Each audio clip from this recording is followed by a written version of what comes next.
have a member of our community on today's episode. She has been on before. I've been calling her Jenna to protect her identity. Welcome, Jenna. Thank you, Anne.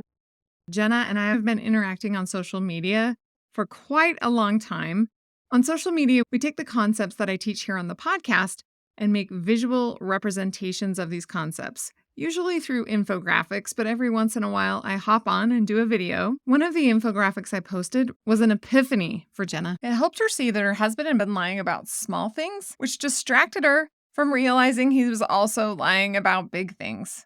So that you can see it, I've put this infographic on this episode on our website, btr.org. So again, search for this episode and you will see it embedded in the transcription there. Speaking of social media, on Facebook, you can find me at Betrayal Trauma Recovery or btr.org. I'm also on Instagram at btr.org_, TikTok at btr.org. And if you search btr.org on YouTube, you'll find me there. If you want to comment anonymously on any particular episode, let's say this one, go to our website, btr.org, and in the search bar, put in the title of the episode. So for this one, it would be My Husband Lies About Small Things. This episode will come up. You can see the transcription and scroll down to the bottom and comment anonymously about what you think. I always love your comments. I interact with women on the website all the time. I also interact with women on social media. So you're following me on social media, we're interacting online, and then you see this infographic. What happened next? It resonated with me instantly. I thought we had hard times, but things are still getting better. I thought we were on that upward trajectory. But when I saw it on Instagram, it just suddenly clicked for me. It has two different graphs. One says what I thought my marriage was, and it shows a graph that goes up and down, but it has a trajectory that's going up. Then it says healthy, hard, healthy, hard. Yeah, it's kind of like a stock market graph. It's going up in general, and healthy is when it goes up, and hard is when it dips down. And when it goes back up, it goes even higher. It captures the experience that I had exactly. Then underneath what I thought my marriage was, it says what it really was. Instead of the healthy and hard points, it's actually grooming and abuse, grooming and abuse. The grooming just gets more extreme and the abuse stays the same. So it's not that the marriage is improving, it's that the grooming is just improving and the abuse is still there. The abuse is actually probably getting worse, but you can't go Right. lower in a graph. So I created this infographic because that was my experience. I thought as we did pornography addiction recovery and we went to all these therapists and I did 12 step and all the stuff, that we would take a step forward and then two steps back because the pornography addiction recovery industrial complex told me he's going to have relapses and progress, not perfection. I thought, oh, we are improving over time, but of course, it's not just going to be a perfectly straight line to success. We're going to have ups and downs along the way. When I took a step back and realized it was abuse, I realized I was just going around in circles. I wasn't ever actually making progress. I was just experiencing abuse and being groomed. Let's talk about the factors that would lead a woman to think that these are just the regular ups and downs of either marriage in general or the ups and downs of being in a relationship with a man who is addicted to pornography or maybe has a mental health issue. I think for me, the actions he was doing were positive. He was going to church, he participated in an addiction recovery group, he did all of the things that you would think of when you think of improving, even times when he would apologize or times when he would not gaslight me. I thought that was positive and thought maybe that was improvement. Oh, Congratulations, you didn't lie. I'm so proud of you. seriously, I would be like, oh wow, he just took money out of my wallet and didn't think I saw, but he didn't try to convince me that didn't do that. If as long as you're going to a group, to therapy, to church, there's this idea that just doing those things equals I'm a good person. I think there's also the societal idea that everything is fixable as long as you're willing to work on it and you go to therapy. Of course, there's going to be a solution. A lot of people go right to he needs therapy or he needs an addiction recovery program rather than thinking, whoa, we need to get you emotionally and psychologically safe. I was talking to my uncle the other day about my ex. telling him some of the details, and he was shocked. And then at 5 o'clock in the morning the next day, he emailed me and he said, Anne, your ex needs a treatment program. And I just laughed. I was like, that's what I thought. And so that's why I got him into a treatment program. But because he's abusive, treatment didn't help him. And no one told me it was abuse, which is why I'm doing this podcast. Yeah. I also think there's an idea that marriage is hard. No one's perfect. As long as he's working on it by going to a treatment center or going to therapy or whatever he may be doing, as long as he's doing those things, then you just have to stick it out. Those kinds of ideas, at least were in my mind, and made it difficult for me to even consider the option that maybe not all marriages are this hard. Maybe not all marriages are abusive. I think that's one idea that kept me stuck. Even if you know it's abuse, then you're like, wow, it's abuse. Okay, we need to get him into therapy because he's abusive because he has childhood trauma or he feels shame. I don't think they realize that's not why he's abusive, number one, and therapy will not help. Most therapists think, oh, I can help. They don't realize they're going to get manipulated and gaslit themselves. Mm-hmm. I don't know if it's an ego thing, but therapists don't tend to realize that they are unable to help abusers. Because the prevailing opinion of everyone is that therapy is going to solve this. That's why I work so hard to educate all women about this. So I hope the infographics help. I took many of them and I put them in the back of Trauma Mama Husband Drama, which is my picture book for adults. It's available at btr.org/books. It's also available on Amazon. It's a picture book, so it's also this visual representation of what it's like to be emotionally and psychologically abused and sexually coerced and not realize what's happening. Teaching these concepts in a way that women can actually apply is my top priority. And so that's why social media is so important, because I can post those visual representations there. As you've been interacting with me on social media, what's your take on why these are so helpful for victims? I know for me, when I learned the term betrayal trauma, it was so validating and so empowering because it gave me language for the experience I was going through. The infographics do something similar for me. I feel they capture my experience in a way sometimes I'm unable to describe with words. It's a way for me to share with other people what I might be feeling. It's very therapeutic, it's visual, it's simplified, and it's aesthetically pleasing. Yeah, having it be cute doesn't hurt.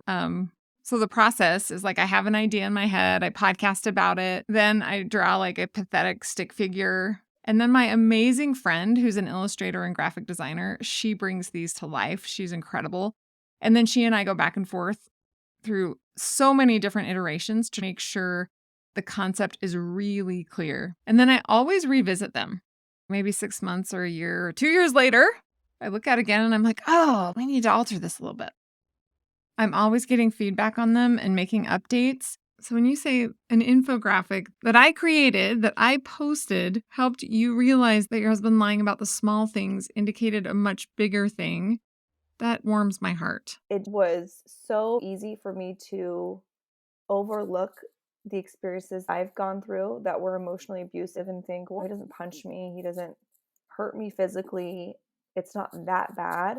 But when I see it in the infographic, it's so obvious. It's apparent what I am experiencing is emotional abuse. It's damaging, and I'm being sucked into this abuse cycle of grooming and devaluing. It just makes it so clear for me and helps me to navigate my next steps to safety. I've taken the BTR workshop. The workbook that comes with the workshop had so many visuals and beautiful artwork. It captures the reality of my situation. It's simple and easy to understand and helps me digest my own experience. I really appreciated that.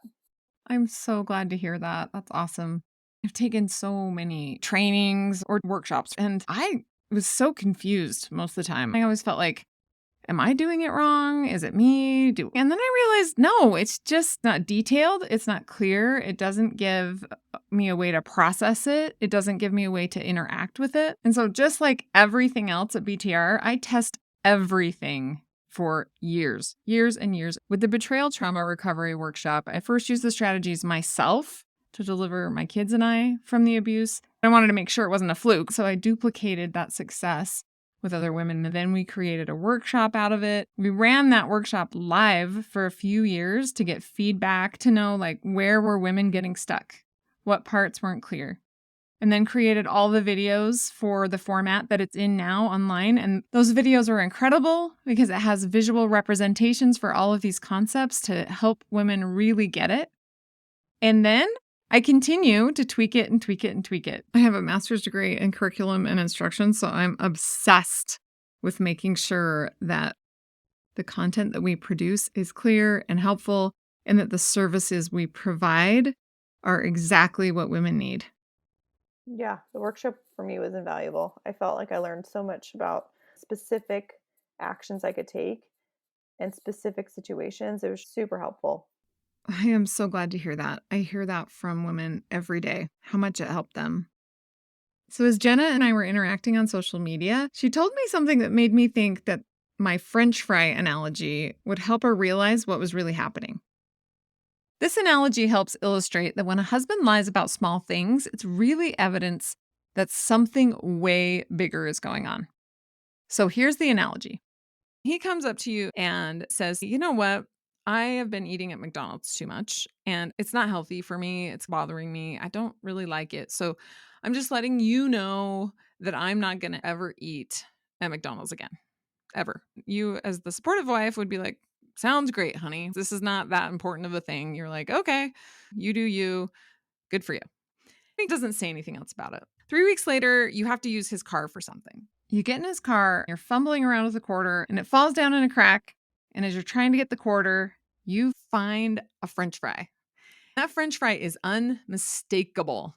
It is a McDonald's French fry. You get your quarter out, you get the French fry out, and you go to your husband and you say, "Hey, honey, I lost this quarter. And when I found it, I also found this French fry." Now, if he's a super healthy person, he might say something like, "I know I told you that I wanted to stop eating at McDonald's, but I went to McDonald's 3 days ago when I had that long drive. And yeah, one of them fell down in the crack. And as far as me falling off the wagon, I feel really stupid about it." This is not an abuse episode. The situation where he wanted to stop eating McDonald's and then he fell off the wagon is not that big of a deal. He wasn't trying to deceive you. He wasn't trying to hide it from you on purpose. When you asked him about the French fry, he readily admitted that he fell off the wagon and went to McDonald's. Now let's pretend that whole scenario is the same, but instead, when you find the French fry and you take it to him and say, "I found this French fry," he says, "I don't know what you're talking about. I don't see a French fry." And then you're like, "This French fry, this one right here. I found this in the car." And he's like, "Well, one of the kids must have got in my car and dropped it in there." With that same scenario, if he starts gaslighting and lying, he's not a healthy person. Even if this is just about a French fry, deceit, gaslighting, turning the tables, this would be psychological and emotional abuse. And to take it even further, if he was saying, "Why were you going through my car?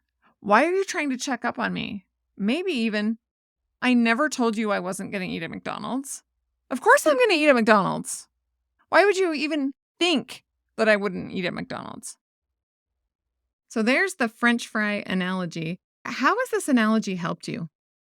I think Like, it captured what was happening for me. Like you said, they were small or they can be smaller situations. It wasn't necessarily porn because at the time he was lying and I didn't know he was using porn.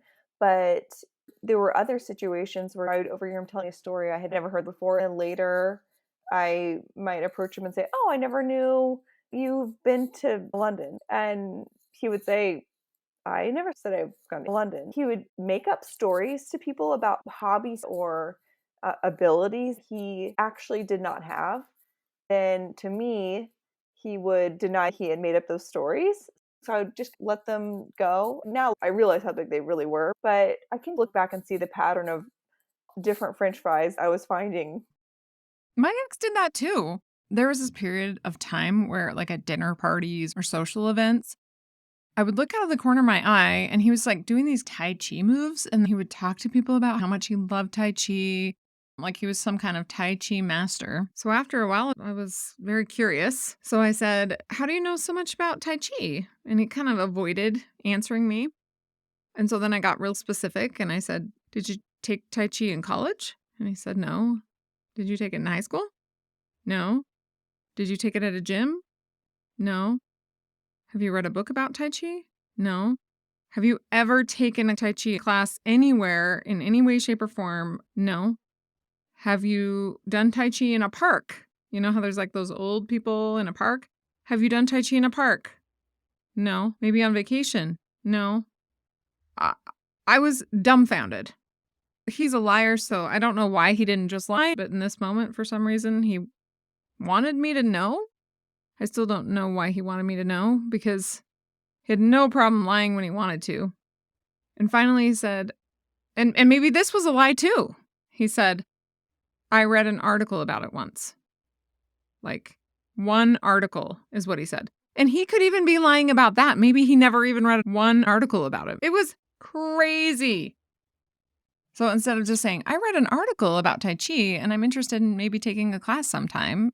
No, one article made him apparently an expert in Tai Chi. So if he's lying about traveling to London or Tai Chi or a French fry, it indicates that something really serious is happening, but it's so hard for us to recognize that.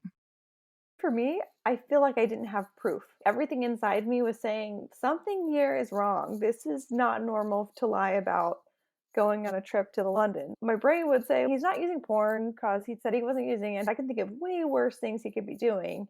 Maybe this isn't that big of a deal.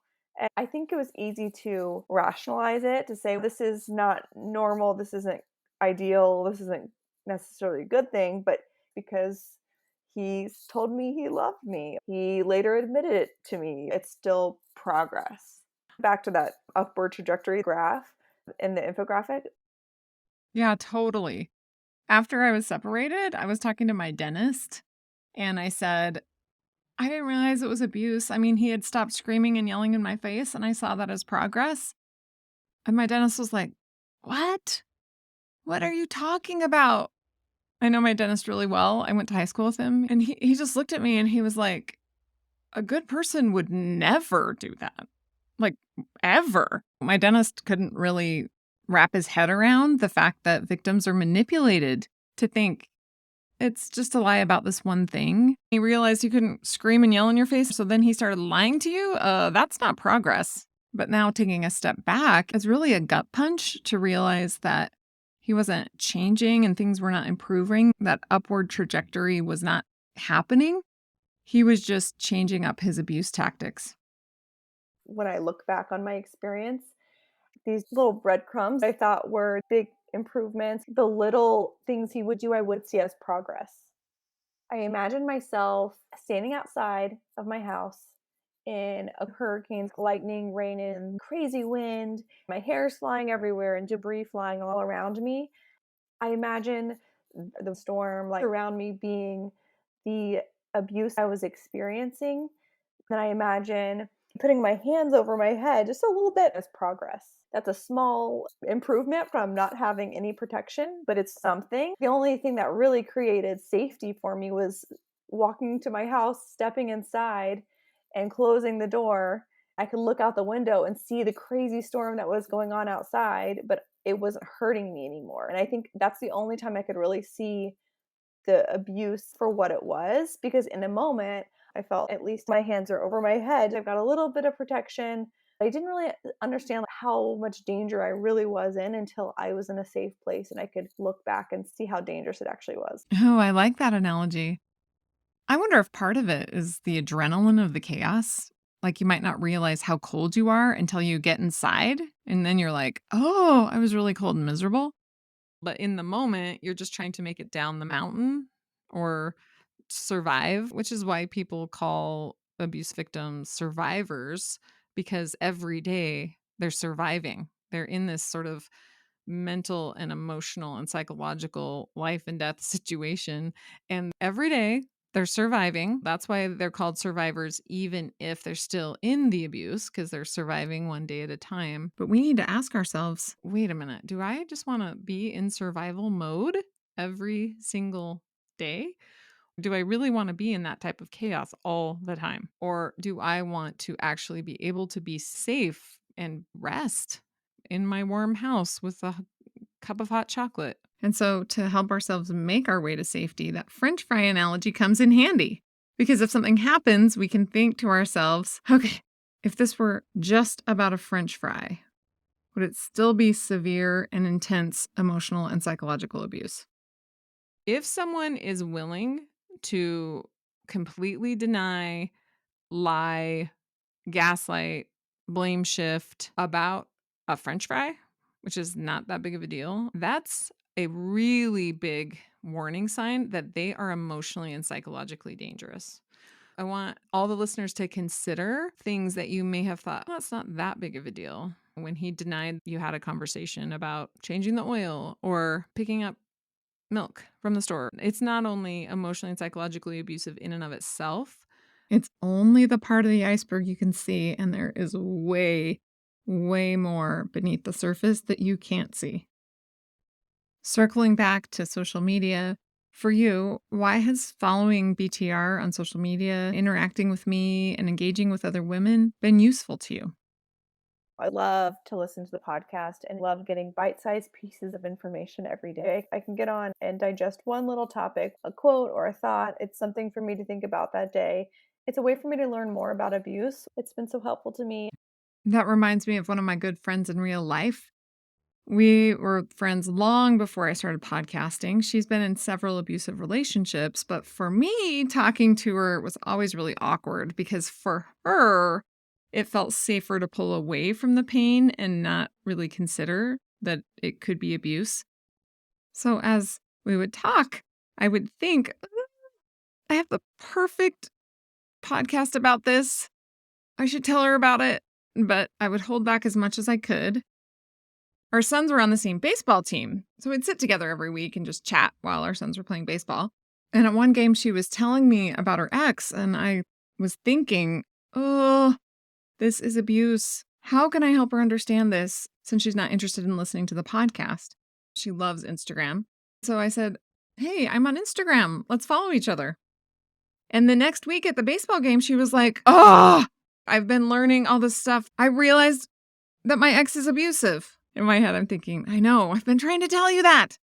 I was actually a little bit frustrated and confused. And apparently, she wasn't interested in listening to me try to educate her about abuse in person. When it came down to it, the only thing that mattered to me was that she started opening up to the idea that these men she had been dating were abusive.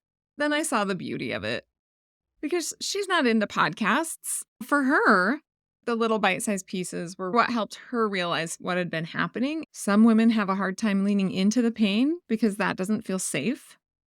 And so just a little bit at a time is helpful to them. Every woman is different. On social media, we're all equal. We can interact with other women who've been through it. Jenna, thanks for sharing that story about how my post on Instagram helped you. What else has helped you connect with yourself? The meditations were super helpful. I found them very healing and so sacred is a word. They really helped me to connect with myself and to visualize stepping into safety when that's really scary for me in real life. It helped me visualize myself becoming empowered and accepting I don't know what's going to happen. Also, loving myself. There's one where you revisit your younger self and you express love. I felt like it was so healing and powerful for me. I really loved and valued the meditations. Yeah, I remember you messaged me right after you did the I Am Just Right meditation. And you said that you were crying. I assume those were good tears? Oh, definitely. Yeah. It was the healing tears where you just had that moment. You feel love for this part of yourself that needed that love. I loved it.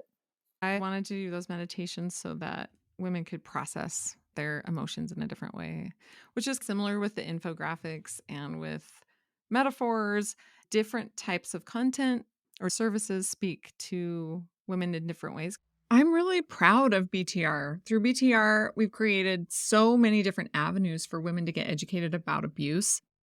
This podcast, obviously, which I think is the best way to get educated about abuse because this podcast is mostly victim stories. And hearing other women's experience and realizing, holy cow, that's what I'm going through too, is so validating. And then having those visual representations of the concepts that I teach on the podcast with the infographics on Instagram and on our social media channels is so helpful. And the interaction is what makes social media so powerful. And BTR is the only organization that teaches the strategies of how to get to safety in such a detailed and practical way in the workshop, which you can find at btr.org/workshop. And then, of course, we never leave any woman alone in this journey. To get help implementing the strategies you learn in the workshop, to get help actually applying the concepts that you learn on social media or through this podcast, we have online group sessions with coaches that I train personally. And in our group sessions, women share from the heart and get real time face to face feedback from our coaches and also the other women in the group session. Our team is so incredible. We are here for you. We really care. And it's my goal and the goal of the whole BTR team to try to help every woman understand this. We don't want anyone to be trapped in abuse. Like you've been able to apply this stuff and get shelter from the storm. I'm so honored to hear your story. Thank you so much for coming on today. And thanks for all you've done and for creating BTR. I love this community. It's been so helpful to me. I'm really grateful.